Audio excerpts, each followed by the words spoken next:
They didn't want to help us with the #1 state sponsor of terror, that's Iran. But when the 32 leaders actually sat down together, the mood apparently changed. Gone were the hostile remarks.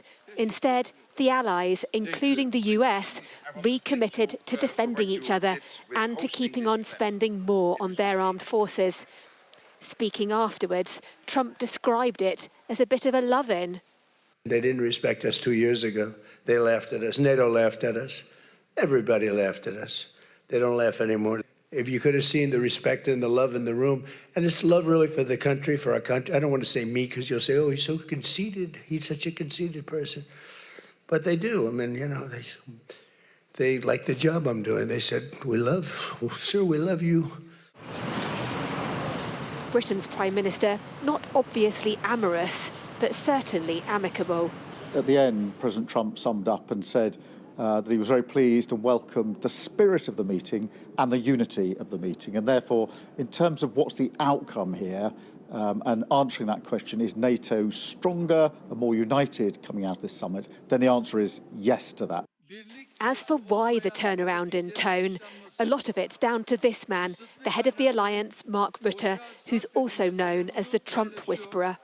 Do you think that he is more committed and more enthusiastic about NATO and NATO membership now than he was a year ago, given all the allies have done in terms of ramping up defence spending? I always felt that families, where sometimes you have heart-to-hearts and sometimes you fight each other a bit, are much stronger than families where you have, oh, let's not disagree and let's keep things nice and unity. That's a bit fake, I always felt. I love it when sometimes between friends you can fight each other because it makes you stronger. And President Trump is not a person which keeps his views to himself. And that's why you probably shouldn't expect this particular family to stay harmonious for long. Deborah Haynes, Sky News, Ankara. Well, we've got some breaking news that's just come into us. And of course, Donald Trump had threatened that he was going to launch more strikes on Iran tonight. And we are now getting reports from the Reuters news agency that Iran's air defences are engaging in countering hostile targets near Bandar Abbas. That's according to Iran's Mehr news agency. So there are reports of explosions in Iran this evening after Donald Trump threatened that he would be launching that attack. Well, let's bring in our international correspondent, Alex Rossi, who is in Washington for us. And Alex, we always knew that this MOD, this deal between Iran and Washington, the Trump administration, was fragile. Today, Donald Trump said the ceasefire is over. He threatened to launch some strikes. In the last few minutes, we understand there are reports of airstrikes in Iran. Yeah, earlier in the day at the NATO summit, Donald Trump gave a warning to the Iranian leadership saying the strikes were going to come. They were going to come probably. They were going to be punitive strikes. And now, of course, we are hearing this news that in two areas of Iran there have been explosions. It appears that this conflict is once again escalating. We also know that the Memorandum of Understanding, which was negotiated, barely 3 weeks ago as a way of ending this cycle of violence. Well, according to Trump, he says it's over. Now, remember, on top of what we're hearing tonight, there were American strikes on Iranian targets, something like 85 different targets, according to the US military. The Iranians responded as well. They say that they hit more than 80 targets in Bahrain and Kuwait. They described them as American military installations. So all of this is unraveling. And let me rewind and take you to the beginning when this war started back in February. Donald Trump sort of suggested that it would be 4-6 weeks. There wouldn't be much cost to it. Now we are, nearly 5 months on, and it's becoming quite clear that he doesn't really seem to have a plan to bring the Iranians to heel in terms of what they are thinking and the way that they view this. They're thinking they have the advantage. It's all, of course, still centred on the Straits of Hormuz. And at this moment, it's really hard to kind of say which way it will go. But I think the old adage Donald Trump is beginning to get more and more understanding about is that wars are very easy to start, but they are much harder to stop. Yeah, especially wars of choice. And Alex, of course, we understand when we know that Donald Trump has been in Turkey for the NATO summit, but intriguing details emerging about his travel back home. Yeah, so he basically flew to Ankara on the new Air Force One. This was a plane given to Donald Trump very controversially by the Qataris. It was decked out at great expense by the American taxpayer. He flew on that plane to Ankara, but we've since learned that he's flying back via the UK, via RAF Mildenhall in Suffolk, on an older Air Force One. Now, there is speculation that this may be for security reasons. The war, of course, is flaring up again in the Middle East, and Trump himself poured oil on this particular fire, talking about possible threats to him. He says he's now on the #1 kill list for the Iranians, which has led to a great deal of speculation that he may not be taking the newer iteration of Air Force One because it doesn't have all of the security measures on board, radar jammers, missile jammers, that kind of thing, as the new plane. Now, according to sources from NBC, our colleagues, they say from the White House that the White House has denied that that is the case. The official explanation for this route back is so that the personnel, the service personnel at RAF Mildenhall, can take a tour of the new plane. Trump himself was asked directly a couple of times in the final press conference why he wasn't taking the plane, and he evaded the issue. But of course, it adds to the controversy over this plane in the first place, that perhaps it's not operationally fit to carry the President of the United States. Alex, as always, thank you so much for bringing us up to date. So what caused the US-Iran ceasefire to collapse? Our security and defence analyst, Professor Michael Clark, has this analysis. It's been a dramatic day in the Iran war today. The main feature is that President Trump has said that the ceasefire is over. That was a pretty big statement. He also said that the Iranian leadership was scum, which is not what he was saying about them a couple of weeks ago. And the reason for that has been a three-stage escalation in the last 24, 36 hours. It began with some attacks by the Iranians on 3 ships, a gas tanker from Qatar, an oil tanker from Saudi Arabia, and another ship, which only sustained very minor damage, in this area towards the Omani coast. And those 3 ships were deliberately attacked, it seems, and in response, CENTCOM, Central Command, hit back with a number of strikes, and using NASA satellite imagery, Sky's data and forensics have confirmed quite a few of these strikes, including at least 2 on the important city of Bandar Abbas, but other strikes took place in Qeshm, at Sirik, even in Bushehr, which is where the civilian nuclear reactor is.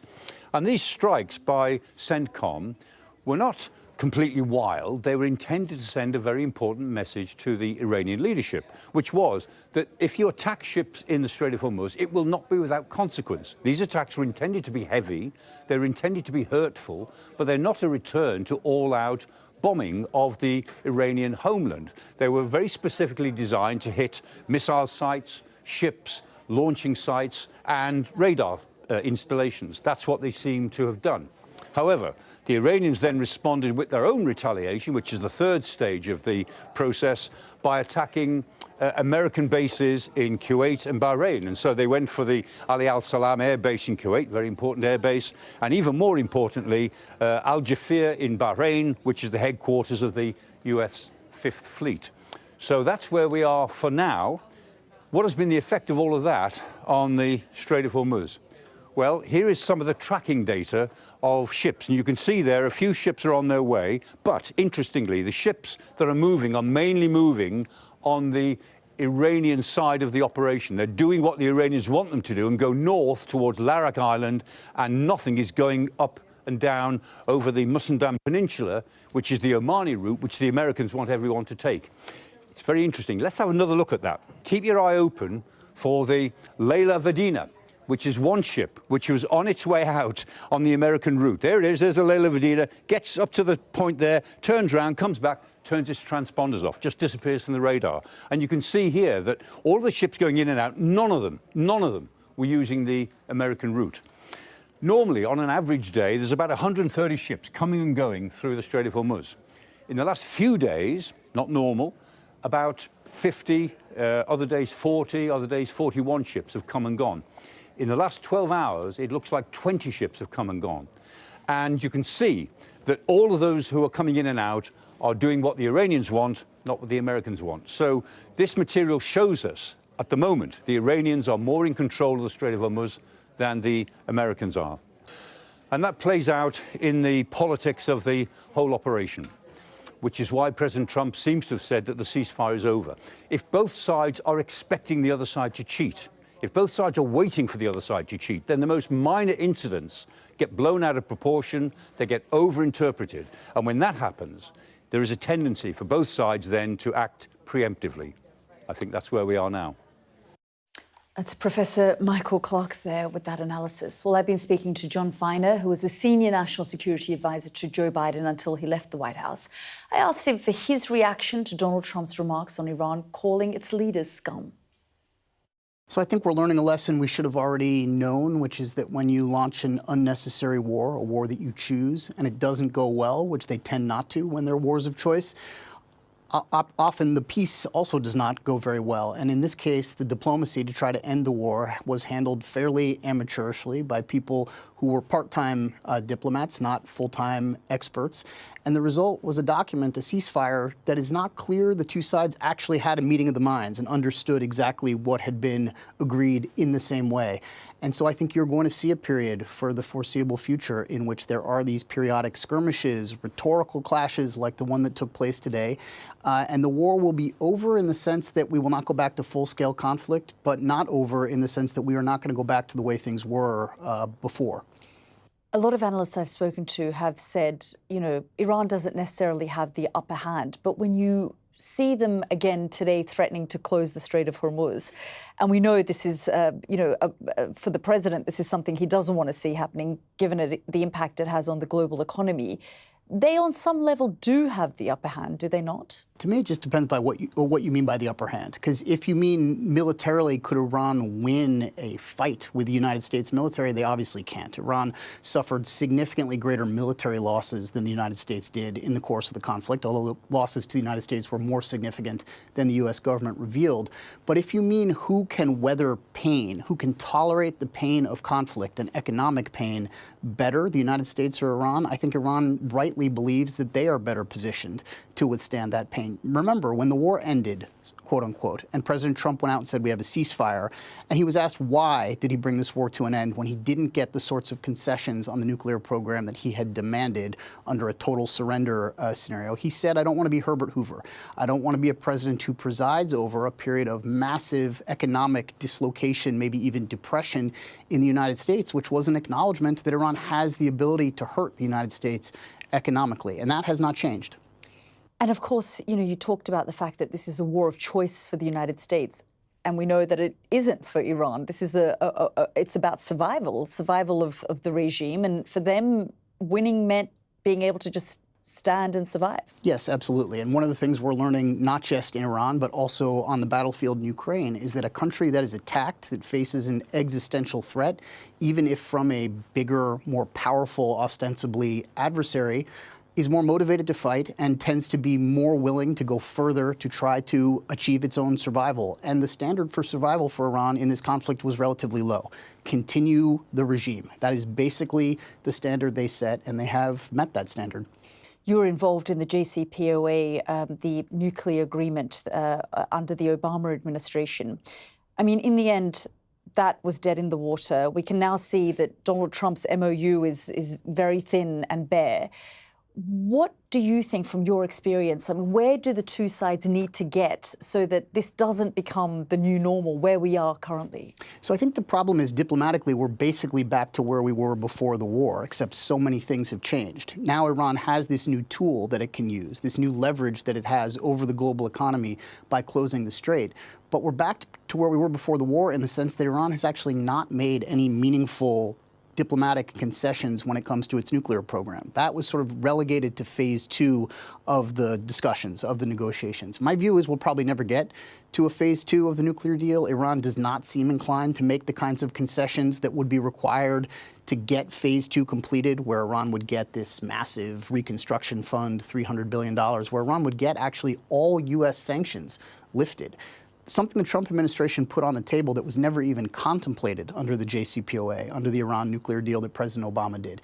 At no point were American businesses authorized to do commercial activity in Iran, and if we got to phase 2 of the Trump deal, that would be allowed. But I don't think we're ever going to get there, in part because Iran wants to keep this nuclear card in its back pocket. It's not seeking a weapon, but it wants to retain the ability to pursue that option, largely because countries that have a nuclear weapon do not tend to be attacked in a way that Iran was. So if anything, they are now more motivated to potentially down the road seek a weapon, I believe, than they were before the war.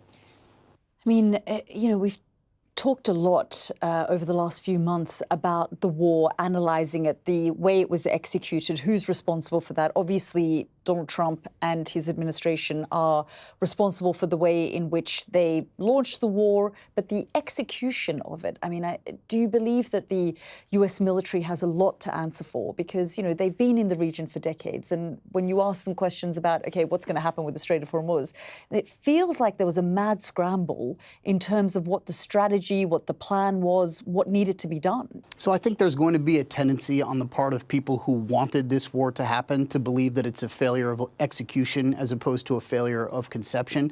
But I think that lets decision makers off the hook too much. I think there was a fundamental failure of assessment and conception before this war started, which was the belief that if the United States and Israel attacked Iran and attacked them in a significant way at the political level, which they did not do last summer during the 12-day war, and the political level at the very top was taken out, ultimately the regime would fall. People would rise up. There would be this maybe even democratic transition to a new Iran. And that was very clearly a pipe dream. I think the government of Israel, or at least the prime minister, made the opposite case to President Trump, and President Trump bought it, that if you attacked Iran hard enough and fast enough at the very beginning, the regime would fall. That is the fundamental failure. What lessons can be learnt from this particular theatre? I mean, obviously, the rivalry, the great power competition with China is a whole other ballgame. But given the United States went into this war and hasn't necessarily positioned itself in a better place, and you're saying that, Iran is now in a position where it could acquire the bomb and it could rush to get the nuclear bomb if it wanted to, where is the United States right now in this moment, and what lessons can it learn from it? So we keep coming back to this idea of lessons, and I think it's the right way to think about a scenario that was as big a failure as this one. We've talked about two already. One, wars of choice do not tend to go well. Two, the more motivated party facing an existential threat can sometimes overcome the more powerful party, as we're seeing in Ukraine, as we're seeing to some extent in Iran. I think a third lesson is that modern warfare is going to be very different from the conflicts of the past. And there are these equalizing technologies in modern warfare. In this case, drone technology that we've also seen in Ukraine, where the less powerful army, by the use of this technology, can actually hold at risk targets deep into the attacking country that can be an equalizer on the battlefield. That's been the case in Iran as well. The Strait of Hormuz was not closed as we expected it might be through mines or through these fast ships, fast boats that Iran has used in the past to menace naval vessels. Those are problems that are severe, but that the United States Navy could deal with. The way Iran chose to close the Strait of Hormuz is by drones fired from hundreds of miles away that we were not equipped to defend against. And so even a naval solution to opening the strait, physical presence in the strait, Marines or Navy SEALs on the shorelines could not deal with the threat from hundreds of miles away, which is why I believe President Trump never chose a boots-on-the-ground military option, even though he threatened it, even though he asked for these options, because he didn't believe it would solve the problem. And that's a third lesson, I think. The wars are going to be fought differently in the future. And we've seen that in Ukraine, as you've pointed out. And I interviewed President Zelensky here just a few weeks ago, where he talked about the multiple generations of drones and where they're currently at. Again, does the United States need to then, take some lessons from what Ukraine has developed? Because the United States still seems to be focused on, hardware like submarines and the aircraft and the tanks rather than kind of investing in that kind of warfare. There's a massive defense buildup going on in Europe, largely in response to their concern that the United States might not be there for them in the event they're threatened by Russia or some other actor.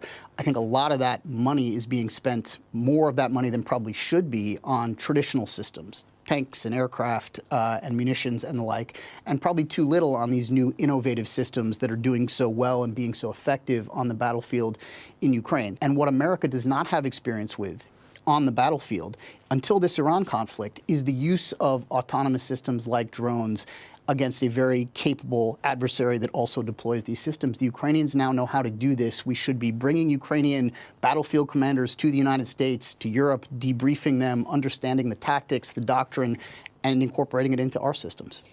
And John Finer, do you believe that this world that we're currently living in, we have to brace ourselves because it has become the new normal? I have a lot of concerns, to be honest, about this new normal. If you're coming from a country that is militarily quite powerful, like the United States, technologies that bring weaker adversaries up to maybe a similar standard are concerning and should be concerning. And so one of the things I worry about, I think others should worry about, is the proliferation of these technologies to other state actors. Iran obviously is an adversary that has this capability, but there are others who will develop it, to non-state actors, criminal gangs, narcotics cartels, terrorist organizations that could incorporate these technologies into the attacks that they perpetrate. And so that's a concern, the proliferation of all this, that we'll have to be working on in lockstep with the producers of this technology, the Ukrainians, the Europeans, the United States, and others, to make sure that it doesn't fall into the wrong hands. And that was John Finer, the former National Security Advisor to Joe Biden, speaking to me earlier. And just a reminder of this breaking news that's come out this evening. The US military has confirmed that they have started additional strikes against Iran. Explosions have been reported in 4 different cities in the past 15 minutes. And we've just had this tweet from the US Central Command. Have a look. At the direction of the Commander-in-Chief, US Central Command forces have started conducting additional strikes against Iran to further degrade their ability to threaten freedom of navigation in the Strait of Hormuz. The United States is holding Iran accountable for recent unjustified aggression against commercial shipping and civilian crews freely navigating a vital international waterway. We'll, of course, bring you all the latest developments as we get them. This is The World with me, Yalda Hakim, still to come on the programme. Has there been a shift in the relationship between the US and Ukrainian president as Volodymyr Zelensky looks set to get his hands on US Patriot missiles at last?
hear that whistle and that crunch. We know that they're coming from the south of the city where there's a column of Russian armoury.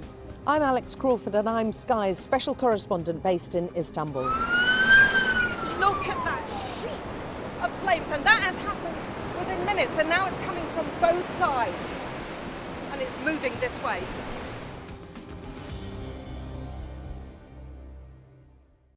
The best thing about being a Sky News journalist? I'm going to take you behind the scenes here for Election Night Live.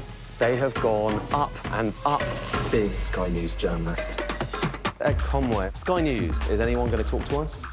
Mortgage rates did go up very sharply during your time in office. Here it is. First off, just the scale of what we're looking at. Our data shows it's been happening. Question is, why it hasn't been stopped.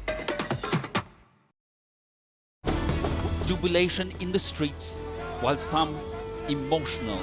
This is a political victory for Prime Minister Modi and his Hindu Nationalist Party. I'm Neville Lazarus and I'm Sky's reporter based in Delhi. Companies like these are helping India in its trajectory to be a serious player in space exploration. Sky News, get the full story first.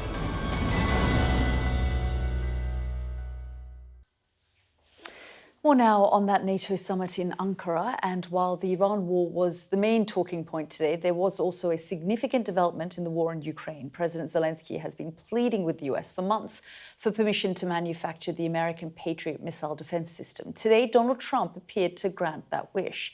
It comes as Kyiv has come under constant bombardment from Russian missiles in recent days. Officials say 3 people were killed across the country, the latest wave of drone and missile attacks.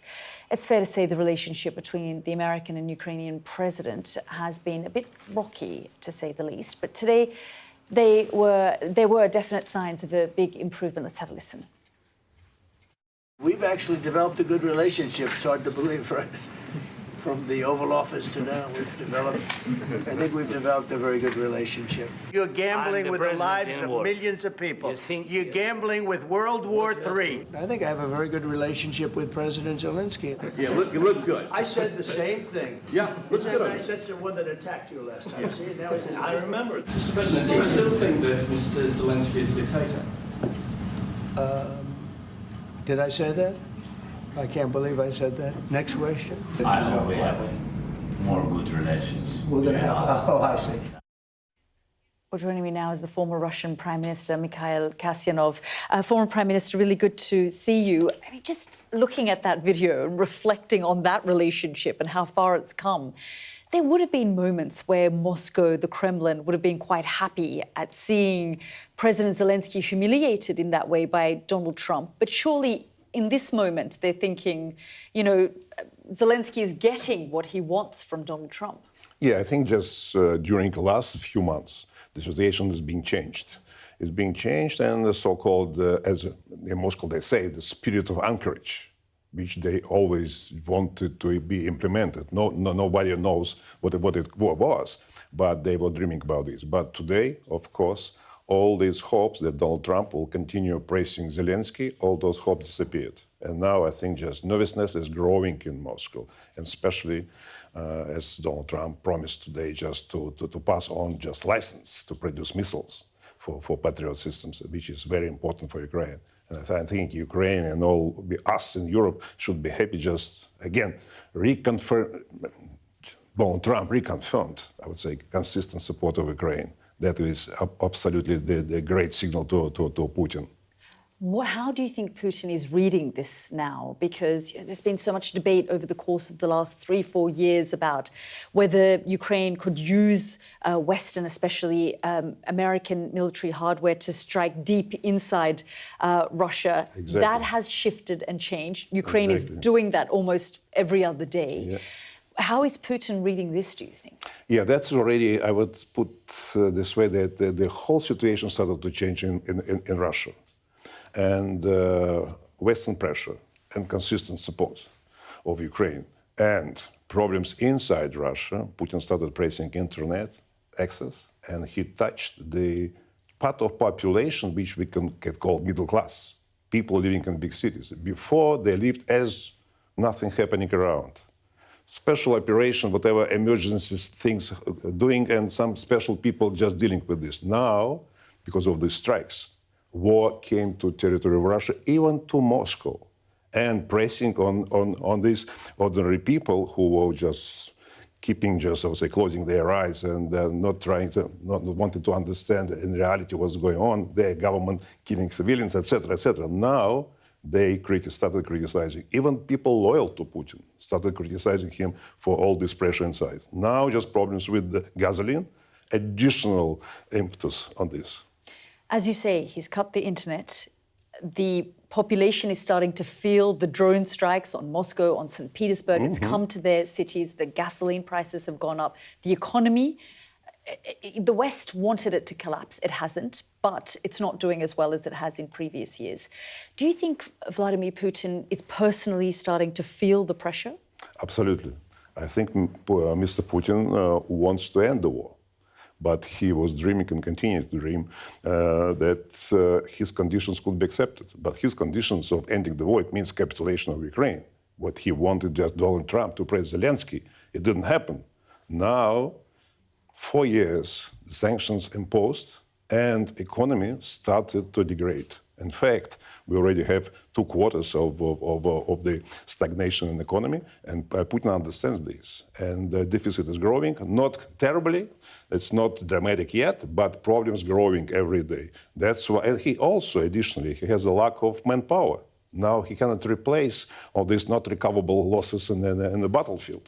And this is a growing problem on all directions. That's why I think Mr. Putin wants to end the war. If the West, and what would happen in Ankara, that if the United States stay together with European allies and continue pressing Putin, we can dream and could expect that in a few months, maybe by the end of this year, Putin would start giving concessions. You know a very different Vladimir Putin, a very much younger Vladimir Putin.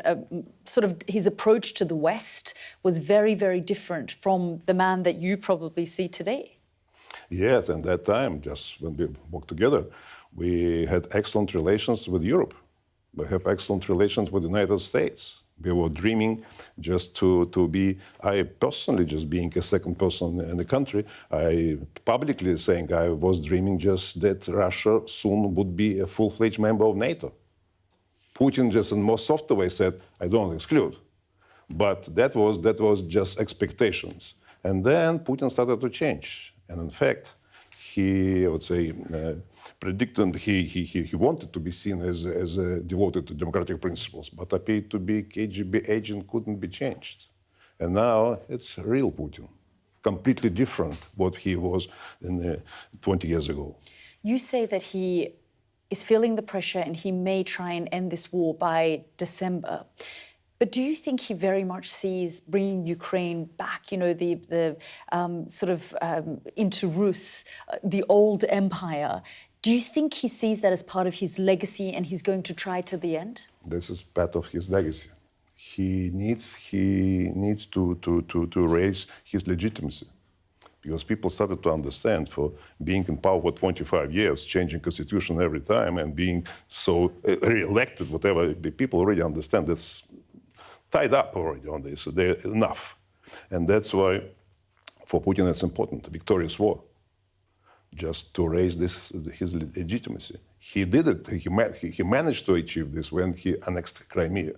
Why it was so popular in Russia? It was in reality popular. Because all generations living in Russia now, they all was taught on those textbooks that Crimea was always Russia. That is a part of Russian military glory. Something like this. They never even think just that something connected with Ukraine or other nations like the Crimean Tatar. Russians. And that's why that was popular. Even those people who hated Putin and now hate, they told me that Putin disappears, but Crimea continued to be ours, Russian. Now they're changing what is Crimea is because there's problems growing on that. I have about a minute left, former Prime Minister, but I wonder, from your perspective, how does this end? That's it's a long conversation. That could be in different scenarios. If Putin exists in power, Russia will continue to be I wouldn't say permanent, but long-standing threat. That was written in today's communique of NATO. This absolutely correct explanation what we should expect. If Putin disappears, that will be a grey period, and Russia gradually will be changing in the better position, more democratic. Former Prime Minister Kasyanov, thank you very much for joining us. Thank you. And just a reminder of the breaking news in the past half an hour. The US military has confirmed that they have started additional strikes against Iran after Donald Trump threatened more attacks. Explosions have been reported in 4 different cities with power cuts in some places. The Iranian news agency Noor News is citing a military source who says Iran will soon launch what's described as a massive attack on US Army bases in the region. So we can see that things are dramatically escalating again in the region. This is The World with me, Yalda Hakim. Next up on the programme, could sexual assault allegations against the Democrats' nominee in Maine blow the party's chances of winning the Senate?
What's the best thing about being a Sky News journalist?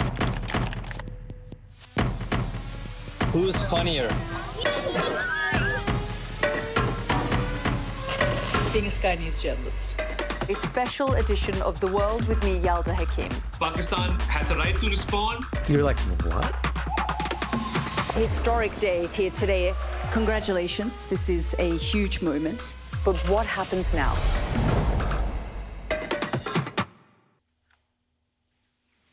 The Democrats have a tough battle ahead in their bid to win back control of the Senate in November's midterm elections. The state of Maine has been a key target, but now the party have a big problem on their hands. This is Graham Plattner. their chosen nominee. He's a 41-year-old military veteran and oyster farmer with no experience of political office.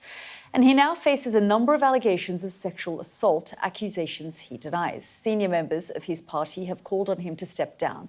Just have a listen to him speaking on the campaign trail last month. I've made mistakes in my life, mistakes that I regret, that I live with, and that I continue to learn from. And I'm still far from perfect. But every day I wake up and I try to be a little bit better and a little bit kinder than I was the day before. And if you give me the chance, I will be a senator for the people who cannot afford to buy a senator. Joining me now is Andrea Pringle, a Democratic campaigner and president of the March On and Future Gems political action committees. Thank you so much for joining us, Andrea, on the programme.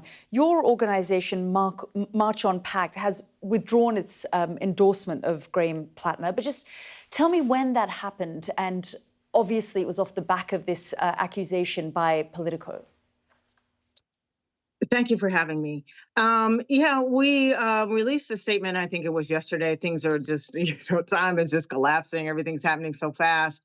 But we released it yesterday. And to be fair, we just, our mission really has been, the reason we endorsed Mr. Plattner in the first place was that this is all about beating Susan Collins. And he had the momentum, was building the coalition necessary to do so. And once it became apparent that this was just not going to that this was going to be a distraction, a level of distraction that takes us off course and off our mission. It was clear that we needed to at least get out there and let people know that we believe we too agree that he should step down. Yeah, and we're seeing, most of his supporters stepping away, distancing themselves, senior Democrats sort of wanting nothing to do with this sort of situation right now. But I guess the question is, what sort of vetting process, is put into place before an endorsement is made? Because when you look at some of Mr. Plattner's comments on social media, on other platforms going back, almost a decade, there were a lot of remarks that were extremely controversial, and the reporting around that sort of emerged at the end of last year. So this has been brewing for some time. Well, sure, there have been messages out there that he was not what most consider normal. Normally have the normal background that we normally would see. But look, he what again, I have to go back to the fact that we were looking at what Mainers were saying. What Mainers wanted was Graham Plattner. And what he was speaking to were the issues that we feel are most important to voters. We're seeing everywhere, much more localized. But the consistent message that we are hearing is that people want fighters. They want people who see them, who will listen to them, and who will represent their voices by advocating for Medicare for all. For it was the issues, in other words, and how people's lives were affected, and I think that people were not wanting the perfect to be the enemy of the good. And in this particular case, and so our decision to come was really, we were not early. We've been having an eye on him for a long time. We stepped back a bit when we started hearing some things, and then we some of the early stuff that was rolling out. But Mainers were saying, look, we're willing to look past the flaws. We're willing to see a man that might have grown, or we hope has grown, because he is listening to us and representing us. And but how critical is it now for him to step down? Because, as I said, people are distancing themselves. How damaging is it that he isn't moving quick enough to step down? Well, time is of the essence, obviously. Once he steps down, they have 2 weeks. So whenever he does, and he has until, Tuesday or whatever, to make that decision. What I'm hoping that is happening on the ground there, and again, this is really about Mainers, and what I'm hoping is happening on the ground there is that conversations are being had everywhere. He did manage to build a monstrous coalition that was energized, and it's like nothing that Mainers have seen in a long time, in a very long time. And it's important that that they do everything they can to maintain that coalition, which means they have to make sure that people are heard. They need to be as transparent as possible. It can't be some closed door, even though it has to be quick.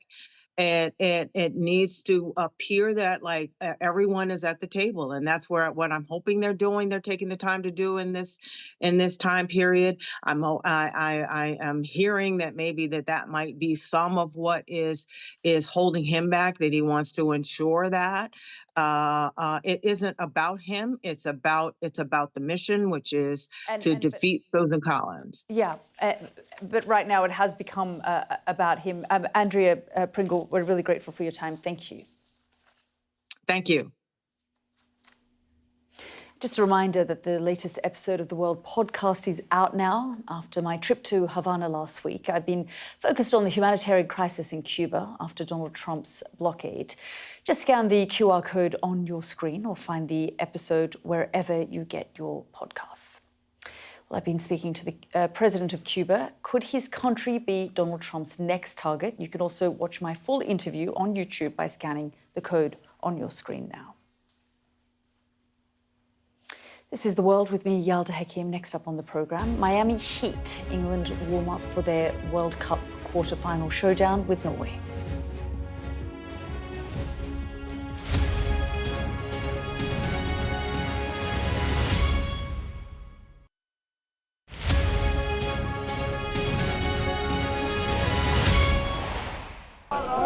Turkey is burying its dead. Whole families died in this collapse. Generations wiped out.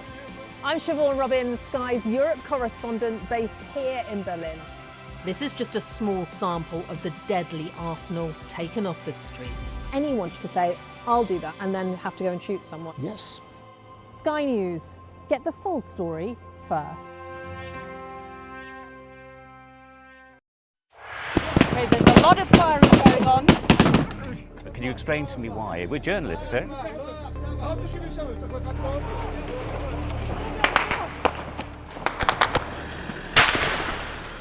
Let's go. Watch, wait, right, we're going to get in. Right, get in. We just want to ask you a few questions about your involvement with ISIS.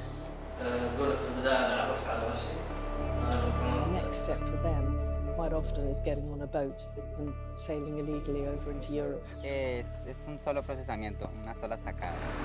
Whoa. Oh my goodness. Whoa. Oh my goodness. If you weren't affected, you'd be a bit of a strange person. Turn off the camera, turn around and go away. Okay, but listen, I told you 3 times. They saw two guys, two bad people. There's an absolutely packed dinghy. But that is what it's like. Sometimes you have to put in an awful lot of hard work. It's worth doing. I suppose it is what we do.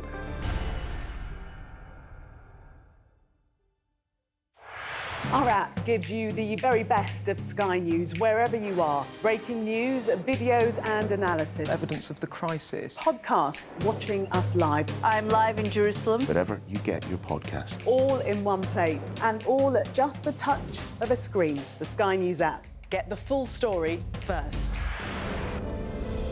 I'll always remember going into Gaza City during the war, and all around us was destruction and the sound of battle. I'm Adam Parsons, Sky's Middle East correspondent.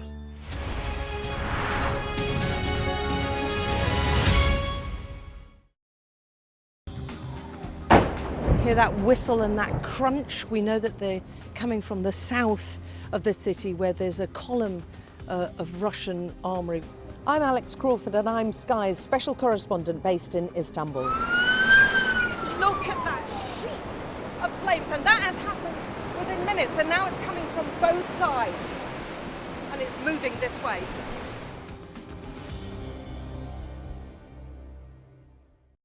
The best thing about being a Sky News journalist? I'm going to take you behind the scenes here for Election Night Live. They have gone up and up. Big Sky News journalist. Ed Conway. Sky News, is anyone going to talk to us?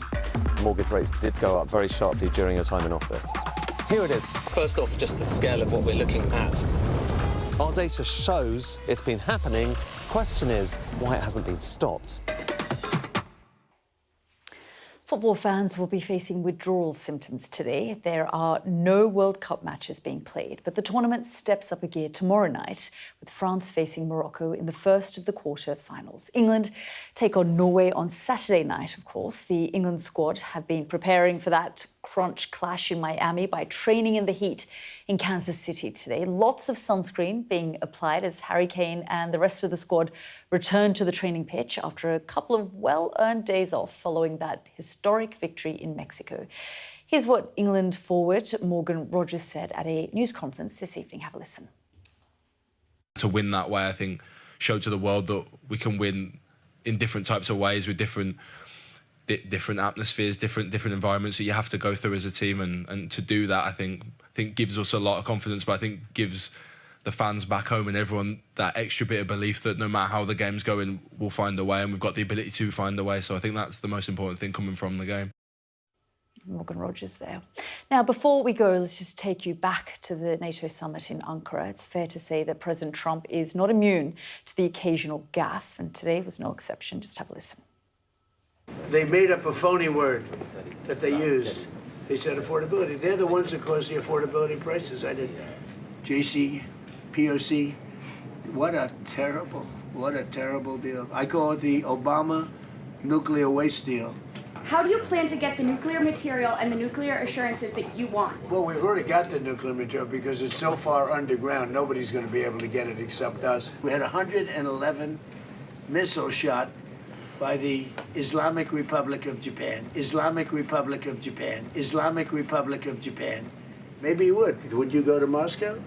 It's difficult. There are a lot of Ukrainian drones there. That's right. It's dangerous. You have a question for President Putin, please? Do you have a question for President Putin?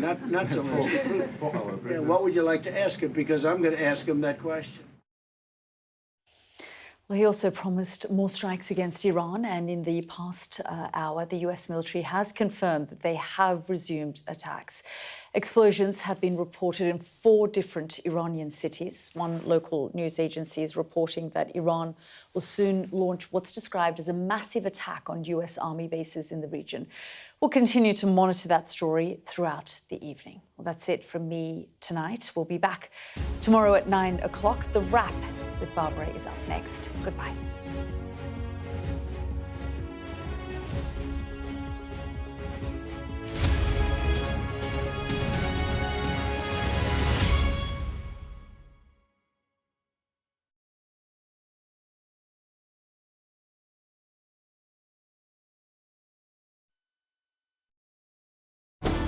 Jubilation in the streets, while some emotional. This is a political victory for Prime Minister Modi and his Hindu Nationalist Party. I'm Neville Lazarus, and I'm Sky's reporter based in Delhi. Companies like these are helping India in its trajectory to be a serious player in space exploration. Sky News, get the full story first. What's the best thing about being a Sky News journalist? Who's funnier? Being a Sky News journalist. A special edition of The World with me, Yalda Hakim. Pakistan has the right to respond. You're like, what? Historic day here today. Congratulations, this is a huge moment. But what happens now?